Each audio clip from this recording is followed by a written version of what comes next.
Hello दोस्तों, स्वागत है आपका एक बार फिर से कमल एकेडमी कोच में। आइए आज फिर से कुछ नया सीखते हैं। हेलो स्टूडेंट्स, आज हम एसएसटी में जो चैप्टर स्टार्ट करने जा रहे हैं जिसका नेम है इंडियन पार्लियामेंट। तो मेनली कॉलोनियल गवर्नमेंट के टाइम से पीपल जो है बहुत डेंजर में थे कि वो ब्रिटिश गवर्नमेंट के डिसीजंस के अंदर थे वो सारे। तो नेशनल लीडर्स थे, उनने भी बहुत हार्ड लाइफ स्ट्रगल की थी अपने लाइफ की रिस्क लेके कि वो डिसीजन मेकिंग के पार्टिसिपेशन में जाते थे पीपल के।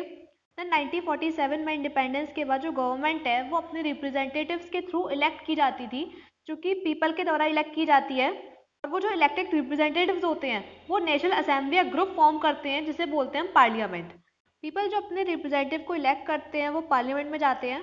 उनका मेनली एक मेजर ग्रुप या सर्वर ग्रुप्स है मेजोरिटी फॉर्म करने का, बनाने का इन सारे इलेक्टेड रिप्रेजेंटेटिव्स के अमंग, कि उसमें से भी लीडर्स इलेक्ट होते हैं जो कि प्राइम मिनिस्टर बनते हैं।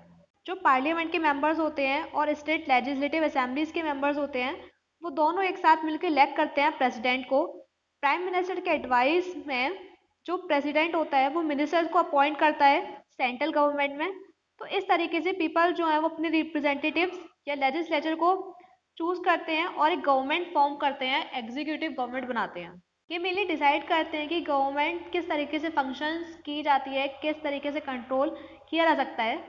इस टाइप की गवर्नमेंट का बेसिक आइडिया ये है कि जो सिटीजन या इंडिविजुअल होते हैं वो इम्पोर्टेंट पर्सन होते हैं। गवर्नमेंट जो है वो उन्हीं के बेसिस पे काम करती है। अगर गवर्नमेंट अनजस्ट या अनफेयर मैनर में काम करते हैं तो पीपल जो है वो मेनली क्रिटिसाइज करते हैं उनको। तो मेन इंपॉर्टेंट है डेमोक्रेसी का कि आइडिया ऑफ कंसेंट, मतलब डिजायर, अप्रूवल या पार्टिसिपेशन पीपल का। इंडिया ने पार्लियामेंट्री डेमोक्रेसी अडॉप्ट की है क्योंकि ये जो सिस्टम है गवर्नमेंट का ये रेस्पॉन्सिबल भी और रेस्पॉन्सिव भी है। देन आते हैं इंडियन पार्लियामेंट के कंपोजिशन की। तो इंडियन पार्लियामेंट है जिसे बोलते हैं हम संसद, उसके मेनली टू हाउसेज हैं, एक राज्यसभा एक लोकसभा। राज्यसभा जिसे बोलेंगे हम इंग्लिश में काउंसिल ऑफ स्टेट्स, इसमें मेनली टोटल स्ट्रेंथ होती है 245 मेंबर्स की वाइस प्रेसिडेंट के साथ। लोकसभा जो कि हाउस ऑफ पीपल होता है, इसमें टोटल मेंबरशिप होती है 545 मेंबर्स की। तो इंडियन पार्लियामेंट है वो मेनली यूनियन लेजिस्लेचर है इंडिया का, जिसमें दो हाउसेस कंसिस्ट हैं और एक प्रेसिडेंट है इंडिया का। इंडिया का प्रेसिडेंट जो है वो मेनली पार्लियामेंट का ही पार्ट है। लोकसभा जो है वो मेनली पीपल के थ्रू डायरेक्ट इलेक्ट किया जाता है। राज्यसभा होता है वो पीपल के थ्रू इनडायरेक्टली इलेक्ट किया जाता है।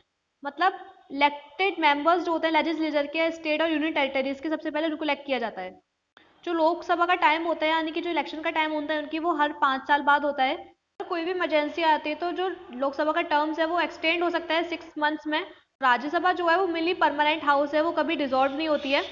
1/3 इसके जो मेंबर्स होते हैं वो रिटायर होते हैं हर सेकेंड ईयर में। मतलब हर मेंबर्स जो उनकी जो टर्म होता है वो मिली 6 साल का होता है, लेकिन उसमें से 1/3 मेंबर्स जो होते हैं वो हर दूसरे साल में निकल जाते हैं। कंट्री वो डिवाइडेड है बहुत सारे टेरिटोरियल कॉन्स्टिट्यूंसीज में। तो ये सारे जो कॉन्स्टिट्यूंसीज होते हैं इलेक्ट करते हैं एक पर्सन को लोकसभा तक जाने के लिए। तो इसमें मेनली टोटल होते हैं 543 कंस्टिट्यूंसीज होते हैं, जिसमें से 79 रिजर्व्ड होते हैं एससी के लिए, जिनको दलित बोला जाता है। 41 रिजर्व होते हैं एसटी के लिए, जिनको आदिवासी बोला जाता है, कम्युनिटीज। और बाकी सारे कॉन्स्टिट्यूंसीज में जो प्रेसिडेंट होता है वो 2 मेंबर्स को नॉमिनेट करता है जो कि एंग्लो इंडियन कम्युनिटी से बिलोंग करते हैं। जो कैंडिडेट्स कॉन्टेस्ट इलेक्शन में पार्टिसिपेट करते हैं मेनली इन कॉन्स्टिट्यूंसीज में से, वो मेनली डिफरेंट पॉलिटिकल पार्टी से बिलोंग होते हैं। एक बार वो इलेक्ट होने के बाद जो कैंडिडेट्स होते हैं वो पार्लियामेंट के मेंबर्स बन जाते हैं। जो एमपीज होते हैं वो एक साथ फॉर्म होकर लोकसभा फॉर्म करते हैं, यानी कि house of the parliament. Rajya Sabha में वहाँ 233 इलेक्टेड मेंबर्स होते हैं प्लस 12 मेंबर्स जो होते हैं वो नॉमिनेट किए जाते हैं प्रेसिडेंट के द्वारा। सेंट्रल गवर्नमेंट का मेनली ऑफिस होता है, उन्हें बोला जाता है सेंट्रल सेक्रेटेरिएट। ये साउथ ब्लॉक या नॉर्थ ब्लॉक में कंसिस्ट होता है। साउथ ब्लॉक हाउसेज में पीएम होते हैं यानी कि prime minister's office, ministry defence या मिनिस्ट्री ऑफ एक्सटर्नल अफेयर्स।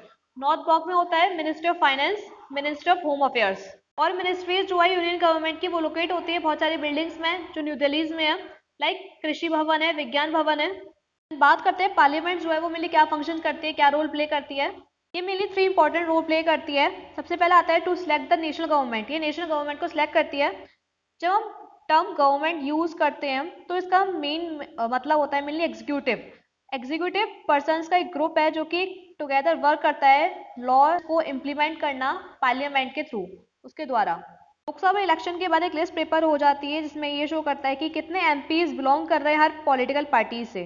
जैसे यहाँ पे 540 इलेक्टेड मेंबर्स है लोकसभा में, उनकी मेजोरिटी पार्टी उससे उनके हाफ नंबर से ज़्यादा होनी चाहिए, जैसे कि 272 मेंबर्स या उससे ज़्यादा मेजोरिटी पार्टी होनी चाहिए। अगर ये डिफ़िकल्ट होता है किसी भी सिंगल पॉलिटिकल पार्टी के लिए मेजोरिटी बनाना, तो जो पॉलिटिकल पार्टीज़ होती हैं ये कोalition फॉर्म कर लेती हैं, मतलब दूसरे पार्टीज़ के साथ जाके मिक्स हो जाती हैं ये। एंड जो रूलिंग पार्टी होती है, कोalition ग्रुप होता है, ये लीडर को इलेक्ट करता है लोकसभा में, जो कि आगे जाके प्राइम मिनिस्टर बनता है। एंड बात करते हैं राज्यसभा के फंक्शन के बारे में, तो राज्यसभा मेनली क्या करता है, जो लोकसभा होता है वो बिल पास करता है, लॉज वगैरह के लिए उसके बिल पास करता है, तो वो जो बिल्स होते हैं वो देन राज्यसभा के पास जाते हैं। अगर राज्यसभा मतलब फाइनली जो लॉ इनिशिएट होता है स्टार्ट होने के लिए वो राज्यसभा पास होके होता है, पहले लोकसभा पास करेगी, देन अगर राज्यसभा पास नहीं करती है तो जो लॉ है वो स्टार्ट नहीं होगा। इसलिए राज्यसभा का मेरे लिए बहुत इंपॉर्टेंट रोल है बिल्स को या लॉज को उसको रिव्यू करने के लिए, ऑल्टरिंग करने के लिए, जो कि लोकसभा के द्वारा आया गया है। एंड पार्लियामेंट का नेक्स्ट फंक्शन आता है control, guide and inform the government. Government को कंट्रोल करना, उसको गाइड करना, उसको इन्फॉर्म करना।